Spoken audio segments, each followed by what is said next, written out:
All of the actual mess is behind me. Kind of symbolic that this is a new chapter. Today I am reaching out to you and I am sharing some big changes in my life. Kim is here to support me. She might go to sleep soon. So right off the bat, right away, no beating around the bush, I'm going to say that I moved back to Toronto.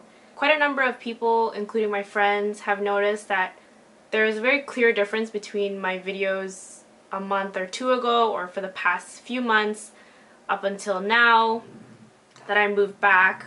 There's a clear difference in my personality. So I had a very short stint in New York. I don't know how to begin. I guess if we go back to 2013 when I was interning in New York, what I didn't share with you guys on YouTube was that by the end of that internship, I kind of realized that New York wasn't for me. But I really enjoyed working with Adam and his team, and I really enjoyed working in that company. And when the opportunity came up to join them full-time, I decided to take up on that offer. I had just come out of graduation, and this was my first full-time job.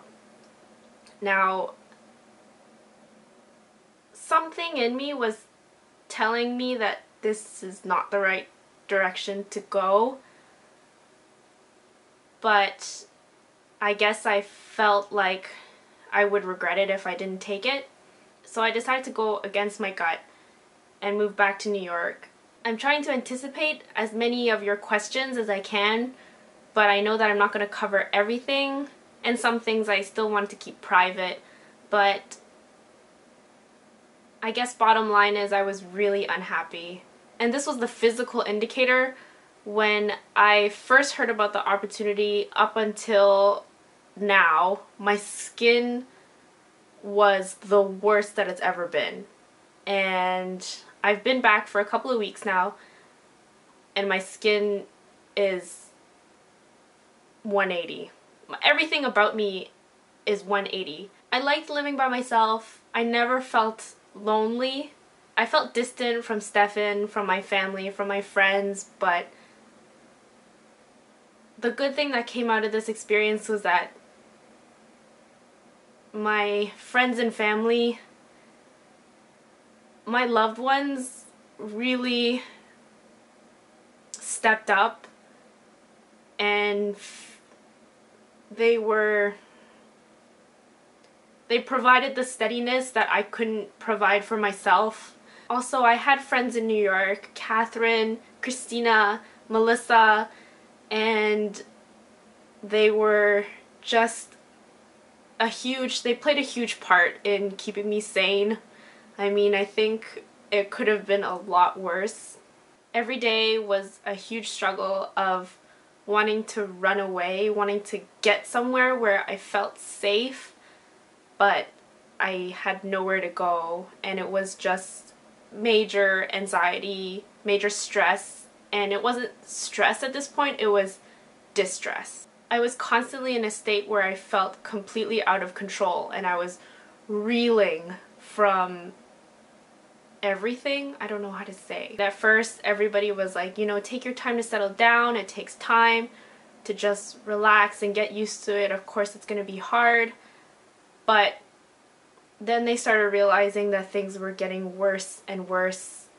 And then even my parents, and this is coming from Asian parents, were telling me that I need to come home and that I was no longer in a healthy state of mind. I was beating myself up for a long time. I've always believed that you can conquer anything that you want as long as you set your mind to it. And because I couldn't get out of this mindset, I kept telling myself, you know, you're just not strong enough. Obviously, you're soft. Like, you can't deal with this, and you know, you're a weak person. It was embarrassing to decide to come back. It was definitely, I feel like I failed. And I wrote a really long letter to you guys about, you know, how I feel like I've let you guys down, how I feel like I've let my family down and my friends down, because they were all rooting for me. But then I showed this letter to my friend and she was like, there really is no need. You're being a little melodramatic, and you know, nobody is mad at you. Like, nobody thinks that you fucked up. And so it was something that I had to get past myself. So deciding to come back was,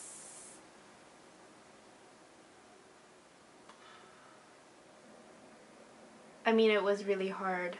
I think it hit me when my friend Alex brought Lola down for me, and I got to take care of her for 2 weeks, and I was so looking forward to it because Lola means everything to me.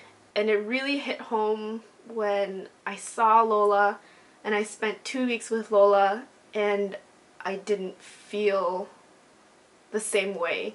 It was like I remembered how I used to feel with Lola, and then I was trying to grasp at that emotion and trying to feel how I usually felt around her, but I couldn't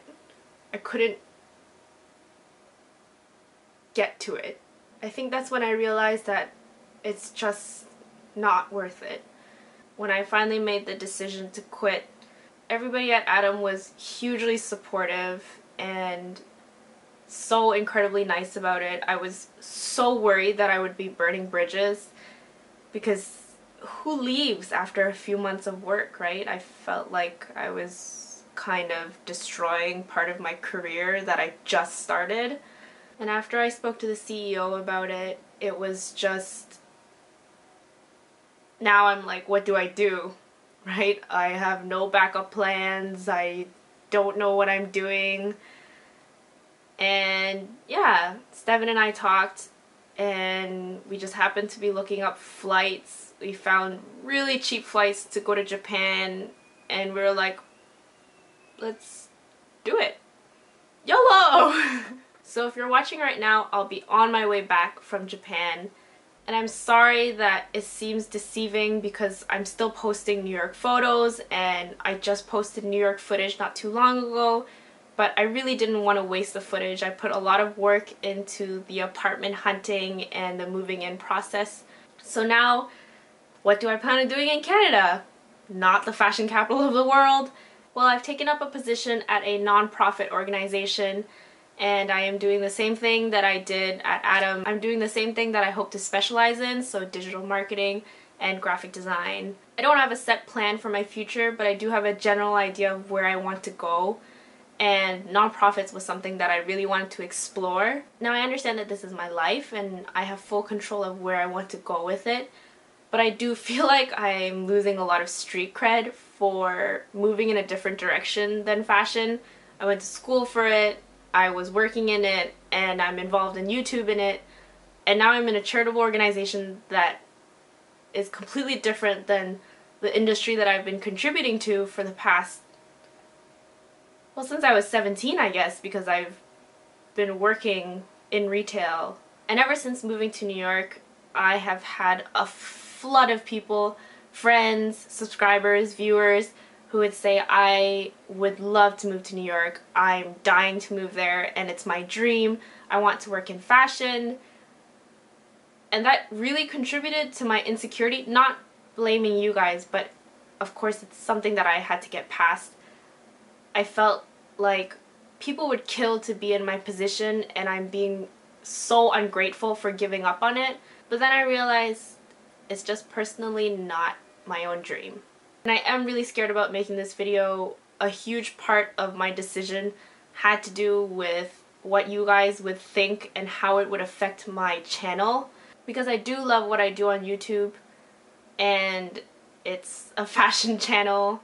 But I realize I've contributed a lot of years and I have some experience under my belt, and really having a fashion YouTube channel is just skimming the surface of the industry. It is very complicated, and I have to say, truthfully, being back and feeling this way feeling like myself and feeling happiness again has just completely overwritten every insecurity that I've felt. It feels so good to feel like myself again. I learned to follow my gut. I learned that happiness is extremely important. Mental health is extremely important. But I couldn't be happier with my decision. I am 100% confident that I did the right thing. And you know, going to New York isn't a regret. I don't consider it a wrong move because it wouldn't have taken me to this point. And I'm genuinely sorry if I misled you guys. A part of me still feels like I let you guys down. But at the same time, I feel like I'm also underestimating you because you have always had my back. And I feel like you will still be with me every step of the way. So thank you guys for growing with me, for being in every phase of my past 6 years. And 2015 is still going to be really big now that I have my cameraman back. Temporarily living at home with the parents. So there's going to be another apartment tour coming up once I find a place to live. Bless you guys. I love you all. I couldn't have done this without you. Really, because getting all the positive feedback on YouTube really encouraged me to keep making my videos, and it was a great stress relief. Back to regular programming next week, and then I think all of July is going to be Japan vlogs once I pump those out. So thank you so much for watching, and I will see you guys later. Bye!